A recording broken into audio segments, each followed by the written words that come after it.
eu escrevi esse diário lá em dezembro, a situação estava muito complicada, então, ao invés de continuar explicando o que aconteceu depois de toda a vitória da bancada ativista, né, a nossa candidatura coletiva de deputado estadual de São Paulo, vale lembrar que eu estava um pouco nessa toada de mostrar passo a passo quais foram as nossas contradições e desafios desse mandato, eu resolvi fazer totalmente diferente. Resolvi falar da situação, na verdade da treta, do conflito entre duas pessoas negras na mandata. E não dá para falar disso sem falar do quê? Sem falar de racismo. Eu sei, complicado. Talvez essa seja uma perspectiva meio assim perigosa. E perigosa por quê? Porque a gente está falando também aqui do meu lugar de uma mulher mestiça, filha de pai branco, descendente de europeus pobres, né, que vieram aí nessa guerra, fugidos em navio, e filha de mãe descendente de negros e indígenas. Essa é uma experiência que eu confesso para vocês que é bem confusa. Eu fui criada na periferia e na prática, entre a classe trabalhadora da quebrada, existe sim esse privilégio de eu estar mais próxima dos brancos, ter a pele mais clara e etc e tal. E nas relações, nas pouquíssimas relações que eu tive com a classe média branca, abastada, né, tipo Vila Madaleners da USP, eu fui tratada como não branca. Eu falei desse rolê da USP porque eu estudei lá. E a minha experiência, ela vem de antes das cotas. Imagina, antes quando quase nenhum, né, era pouquíssimas pessoas negras que entravam ali. Eu lembro que eu tinha um amigo que fez ciências sociais que era negro no próprio curso dele. Não à toa que nessa época foi quando eu alisei o meu cabelo e pintei de loiro, por incrível que pareça, isso já aconteceu. Tudo isso, na minha opinião, é resultado intrínseco do caráter de raça e de classe na colonização brasileira, né? Existe essa pseudo-democracia racial, junto com o avanço desse capitalismo imperialista na exploração do território nacional e na expulsão da população para as grandes cidades. É muita teoria, é muito papo, mas aqui o assunto não é esse. Aqui, inclusive, né, porque eu nem tenho o cacife, o estudo, né, a capacidade suficiente nesse momento para cruzar por esses mares desse grande debate da historiografia brasileira e do que é o racismo imbrincado com a questão de classe, etc e tal. O capítulo de hoje, vamos falar sobre o assunto que a gente precisa falar, é o resultado das minhas conversas, tanto com a Mônica quanto com Jesus. E na realidade, a minha tristeza e incredulidade de ter ajudado a parir um mandato que coloca em conflito, em rota de colisão, dois militantes negros e de quebrada, que sim, na minha visão, sofreram racismo sistêmico de formas diferentes, desde lá da formação dessa inovação política pelo movimento mandato ativista, até inclusive dentro dos seus partidos e das suas organizações. É louco esse rolê. Aqui eu vou falar coisas que na prática mesmo eu não consegui falar para os dois pessoalmente, porque naquele momento que eles estavam ambos muito fragilizados, eu percebia que era melhor escutar e acolher todo esse mar de dor que cada um estava um com o outro. Na medida do que é possível publicamente, né, do que é seguro para ambos, do que é seguro para mim, de respeitar esse espaço privado de cada um, eu vou tentar aqui um pouco explicar essa história desse conflito e defender o meu desejo imenso de diálogo entre esses dois. Bora lá então. Ambos estavam, e eu acho que ainda estão, muito machucados e muito feridos emocionalmente. Eu encontrava eles, era um mar de acusação, um contra o outro, raiva, tristeza, angústia, decepção. Um acusava o outro como se eu pudesse ser avalista, procuradora, juíza, sei lá mais o quê, de inúmeras situações que fugiram do meu controle. E eu me senti muito mal com isso, mas eu tentava lidar da forma assim, mais segura naquele momento.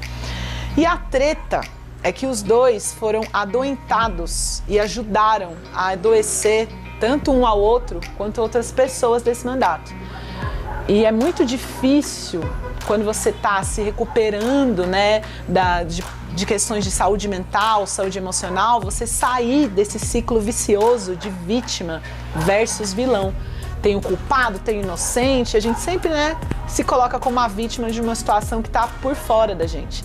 Ainda mais na política, quando o compromisso não é assim resolver a situação, mas tá mais por esse rolê de sair bem na fita, sabe, com a sua própria base, mostrar ou que você era o certo ou o coitado da situação, criar uma narrativa própria, uma verdade própria para você.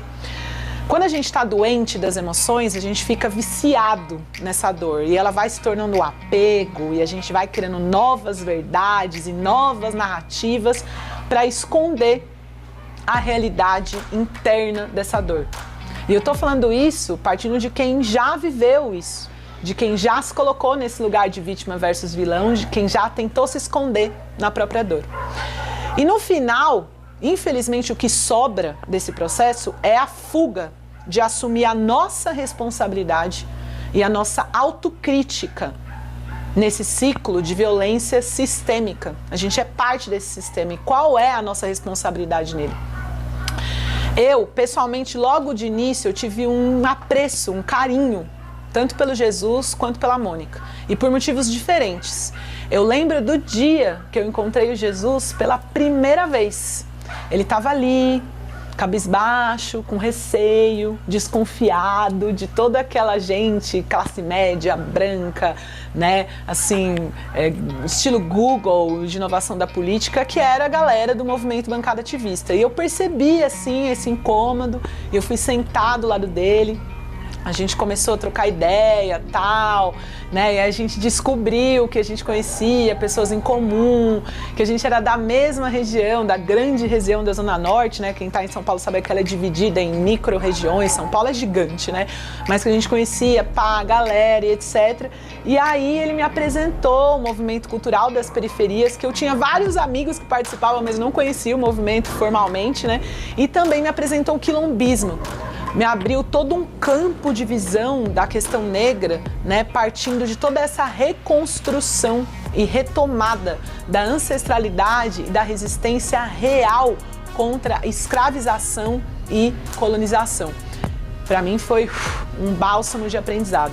Conheci a família dele, linda, afrocentrada, e várias construções que abriam espaço para os brancos que se colocavam como aliados. Sobre a Mônica, eu vou falar menos porque eu já falei bastante, né, nesses capítulos aí, se você conseguir ver os vídeos que estão antes. Mas mesmo assim, eu vou explicar um pouco como eu senti quando eu conheci ela, né? Eu fiquei bastante encantada, porque ela tinha um elemento de simplicidade e juntando com uma dedicação real para fazer política, né? Muita atenção, agilidade, perspicácia, com essa tarefa de ser porta-voz no mandato, né? Em especial, as conversas que a gente teve sobre água, sobre Itu, né? Para quem não sabe, Itu foi a cidade que ficou mais tempo sem água na crise hídrica, né? Que aconteceu em São Paulo. E toda a experiência dela mesmo, de ação direta, comunitária, em cima da questão ambiental, de organizar a galera da cidade para resistir a esse processo de falta de água, me fez abrir os olhos para a política que está aí, percorrendo os interiores de São Paulo.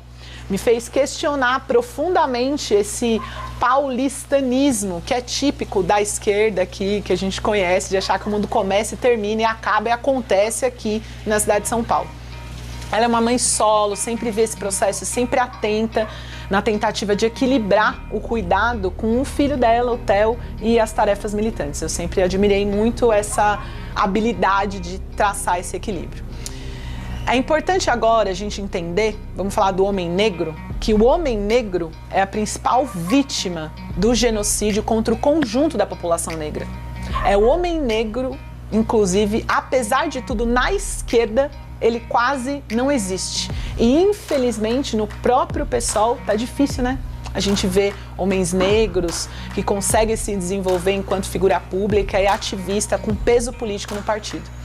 Vou dizer para você que a esquerda branca, ela tem medo do homem negro. Seu inconsciente coletivo racializado enxerga a imagem do capoeirista, do marginal que luta em armas contra o Estado racista. É muito doida essa coisa. A galera louva Zumbi, mas afoga os quilombistas reais da atualidade que estão vivos hoje, esses homens negros que conseguem estar vivos e não estar na cadeia, afoga essa galera em ostracismo político, deixa à margem, deixa imóvel, deixa sem espaço para ação, ou em subserviência, ensina a abaixar a cabeça, ou você abaixa a cabeça aos ditames, valores e ordens da Casa Grande progressista, ou nem tem espaço para você. E o homem negro, ele também foi criado em cima do que a gente chama de machismo estrutural. E é totalmente verdade que eles também são atuantes na opressão machista contra as mulheres. Mas a solução para a gente lidar com essa opressão machista, que é perpetuada também pelos homens negros, inclusive dentro da esquerda, infelizmente, é o programa do punitivismo neoescravocrata. Vamos punir esses homens. E deveria ser justamente o contrário. A nossa pedagogia não pode ser pedagogia da galera dos homens do poder, não pode ser pedagogia da prisão, da cadeia, do ostracismo. Porque, inclusive, o homem negro é aquele que é sistematicamente violentado fisicamente pelo Estado. Quando a gente fala do genocídio e da prisão da população negra, a gente está falando, na prática mesmo, na maioria quase esmagadora dos casos, da prisão e do assassinato de homens negros pelo Estado, pela polícia, que trabalha na pedagogia do medo, da vergonha, da violência, para ensinar o homem negro a ficar quieto, a ficar calado. Ser antirracista, na prática, é também criar lugares de acolhimento para que esses homens tenham consciência da violência que eles sofreram e impedir que esses homens exportem, transfiram essa violência para os elos mais fracos e ou os mais próximos. As crianças, as mulheres, os animais não humanos. É assim que a gente aprende a ser parte da violência sistêmica. Infelizmente, a gente tem que acabar com isso na prática. Já a mulher negra é outro rolê. Ela ocupa sim espaço na política, mas na maioria das vezes está condicionada para ser uma porta de diálogo, uma ponte com a branquitude. E assim, ó, vai virando um instrumento, que a gente fala, né? E sendo instrumentalizada. Aquela que aceita, que aguenta, que produz e que serve sem parar toda essa estrutura e essa máquina do sistema. E agora elas vão ocupando cada vez mais espaços de poder. Mas no dia a dia são pressionadas pela domesticação burguesa. Porque a burguesia precisa de paz social. Que a gente sabe que é a paz genocida. E precisa manter o sistema político atual como ele acontece. E usa das mulheres negras para isso. E não é só a burguesia que faz isso, não. Isso acontece também e muito dentro da esquerda. E o que fica valendo no final mesmo é o close, é o flash feminista, antirracista, com todo cuidado, esmero, né? Para não perder a posição conquistada. Porque se radicalizar demais, essa branquitude progressista pode assim, deixar de ser aliado, né? E virar adversário. E aí é complicada essa questão, porque muitas vezes o que interessa é a ocupação dos espaços de poder, independente da saúde mental dessa mulher, independente de uma política de fato revolucionária, que utilize o parlamento para desmascarar a farsa da democracia burguesa ligada à necessária auto-organização popular, porque só assim a gente vai libertar a gente, o conjunto da população negra, indígena, pobre, mulheres, LGBTQIA+. A gente precisa tomar o poder das elites, dos ricos e dos grandes capitalistas. Então, não dá, né, para falar isso e ser aliada dessa galera aí burguesinha. Então, acaba que dentro da esquerda, inclusive, falar de socialismo ou mesmo de revolução é só um evento para os dias de festas, de comemoração, né? E isso é a característica brutal do avanço neoliberal que construiu essa nossa esquerda, que hoje é uma esquerda do bom mocismo parlamentar e institucional, e agora cada vez mais com uma cara preta, indígena, LGBTQIA+, etc e tal. Bom, Diante de tudo isso, eu estava e estou agora pedindo paz. E não a paz branca, organizada pela repressão policial ou militar, né, pela justiça de classe, igual as bombas de guerra do imperialismo norte-americano que fala que vai fazer paz e traz é morte. Eu estou pedindo aqui e chamando a paz. A paz entre duas pessoas negras de quebrada, duas pessoas negras de quebrada brutalmente violentadas e oprimidas em distintos aspectos que eu nem consigo imaginar. E que essas duas decidiram ser militantes, decidiram ir à luta, decidiram resistir e entrar num mandato coletivo juntas. E essas duas pessoas, elas erraram e cometeram violências entre si, uma com a outra, seja material, moral e etc. E hoje, essas pessoas se encaram como adversários, colocando o outro como vilão e se assumindo como vítima. Louco isso, né? Eu acho que é importante um exercício, que é o exercício de olhar para a nossa época histórica. A gente tem bolsonarismo, a gente tem capitalismo ecocida, a gente tem o fim do mundo chegando cada vez mais próximo, a gente tem guerra, a gente tem ocupação dos territórios, invasão dos territórios indígenas. Chega, né? Tá bom. E mesmo diante de toda essa situação, ambas as partes não se propõem a conversar, a entender o que aconteceu, a fazer um balanço real disso. Como é que a gente vai pedir paz na Ucrânia se nem nesse mandato rola uma conversa para pensar nesse processo de paz e para mostrar para geral o que está acontecendo? Para que todo mundo, incluindo eu mesma, possa assumir a responsabilidade diante de toda essa situação. Eu venho aqui, nesse vídeo, fui lá no artigo que eu escrevi, pedir essa trégua, essa conversa, essa escuta. Na minha opinião, a melhor maneira de fazer isso, de limpar essas mágoas, entender elas de forma profunda, acolher esse processo, é através de justiça restaurativa, de uma mediação de conflitos, longe das ferramentas de dominação, de controle, de repressão do Estado burguês, justiça, imprensa, etc. e tal. A ideia é ter um método mesmo, como a gente pode recuperar todos aqueles e aquelas que lutam pelo fim desse sistema, como uma tarefa política histórica. A gente precisa organizar o nosso exército, a nossa falange, a nossa egrégora. E para isso, é importante também a gente ter escuta, a gente ter diálogo, a gente ter transparência, a gente ter a coragem de sair do conforto da sua própria dor para olhar a dor do outro. Sem isso, alguém pode se sentir assim, temporariamente vitorioso. Ah, minha narrativa tá ganhando, eu ocupei tal espaço, o outro não tá, nananana. Mas a derrota é de todos nós. A derrota de todos nós é certa se a gente continuar fazendo esse tipo de atitude. E o que eu defendo aqui é paz entre nós, guerra aos senhores. Infelizmente, Jesus não está mais nesse mandato. Eu acho que ele deveria estar e acho que a gente deveria publicamente fazer essa discussão. É isso, tamo junto. Beijos de amor e de luz e de revolução.